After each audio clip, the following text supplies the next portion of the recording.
क्या होगा अगर बिग बैंग ब्रह्मांड की शुरुआत नहीं थी? शुरुआत में तो कुछ भी नहीं था, फिर धमाका करे हमारा ब्रह्मांड प्रकाश और ऊर्जा के विस्फोट में उभरा। किया आइए इस पर कुछ प्रकाश डालते हैं। तो ब्रह्मांड कितनी तेजी से विस्तार कर रहा है? क्या ब्रह्मांड और उसमें मौजूद हर चीज कभी मर जाएगी? और हमारा ब्रह्मांड बिग बैंग से पहले क्यों मौजूद हो सकता था? ब्रह्मांड बड़ा है, जैसे खगोलीय रूप से बड़ा।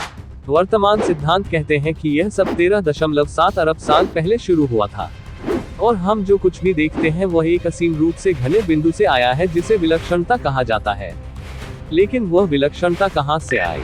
आपके विचार से इसमें और भी कुछ हो सकता है, और शायद ब्रह्मांड की वास्तव में कभी शुरुआत नहीं हुई थी। बिग बैंग सिद्धांत हमें बताता है कि ब्रह्मांड के एक विलक्षणता से उभरने के बाद इसका विस्तार और तेजी से होना शुरू हुआ। इसे ब्रह्मांडीय मुद्रास्फीति चरण के रूप में जाना जाता है। इस तरह आज हम जिस ब्रह्मांड को जानते हैं और उससे प्यार करते हैं, वह शायद ही किसी घनत्व में उतार चढ़ाव के साथ अपेक्षाकृत स्थिर हो गया है।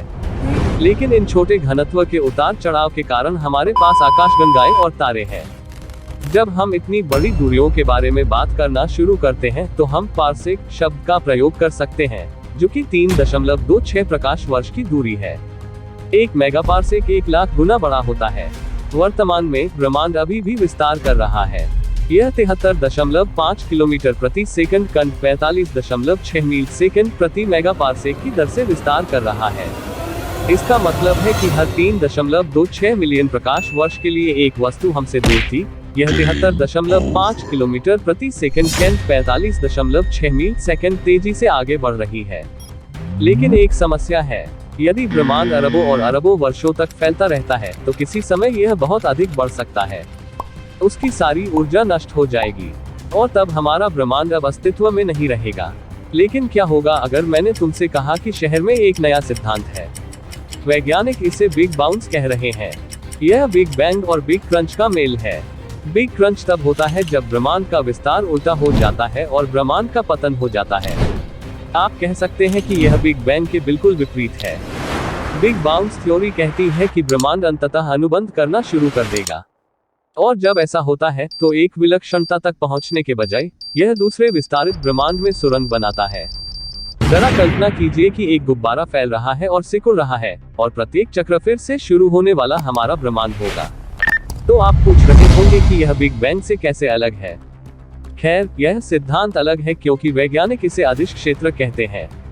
अदिश क्षेत्र हमारे ब्रह्मांड के संकुचन को रोकते हुए गुरुत्वाकर्षण क्षेत्र को नकारात्मक दबाव देगा। फिर विस्तार फिर से शुरू होगा।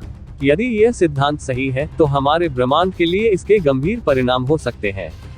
सबसे पहले, इसका मतलब यह हो सकता है कि हमारे ब्रह्मांड का न कोई आदि होगा और न ही कोई अंत। हर बार ढहने पर उसका पुनर्जन्म होगा। और अगर आप इसके बारे में सोचते हैं तो यह हमारे ब्रह्मांड को अनंत बना देगा। शायद आकार में नहीं, लेकिन समय में। लेकिन अगर आपको लगता है कि आप इसे देखने के लिए इधर उधर चिपके रह सकते हैं, तो शायद ऐसा नहीं होने वाला है। ऐसा इसलिए है क्योंकि एक बार ब्रह्मांड अनुबंधित हो गया तो यह पहले जैसा नहीं रहेगा। उदाहरण के लिए, मामले को अलग तरह से वितरित किया जाएगा, तो सबसे अधिक संभावना है ब्रह्मांड का नया संस्करण हमारे जैसा नहीं होगा। और यह इतना भिन्न हो सकता है कि भौतिकी के नियम उन नियमों की तरह नहीं होंगे जिन्हें हम जानते हैं। ब्रह्मांड इस तरह से उभर सकता है कि कोई तारे या ग्रह नहीं बनेंगे, या हो सकता है कि ब्रह्मांड का निर्माण हो ताकि जटिल जीवन रूप पनप सके। क्या यह आश्चर्यजनक होगा या क्या? तो अगर हम बड़ी तस्वीर देखें तो यह सब हमारे लिए क्या मायने रखता है? खैर, हमारे दैनिक जीवन में बहुत कुछ नहीं बदलेगा। सभी परिवर्तन भविष्य में इतने दूर होंगे कि वे हमें प्रभावित नहीं करेंगे, चाहे वे कुछ भी हो। जब ब्रह्मांड के भविष्य की बात आती है तो हम इतना कम जानते हैं कि कुछ भी हो सकता है। इसलिए हमें सितारों को देखते रहना होगा, क्योंकि उत्तर वहां मौजूद है कहीं, और आप जानते हैं कि वहां और क्या है। Black holes. क्या होगा यदि आप उनमें से एक में गिर गए? अगर आपने अभी तक चैनल को सब्सक्राइब नहीं किया तो प्लीज चैनल को सब्सक्राइब कर दो। अगर वीडियो अच्छा लगे तो वीडियो को लाइक कर दो। अगर हमारा वीडियो बहुत अच्छा लगा तो शेयर करना मत भूला। अगर आपने ये सब कर दिया तो इसके लिए थैंक्स। मिलता हूँ किसी नई वीडियो में।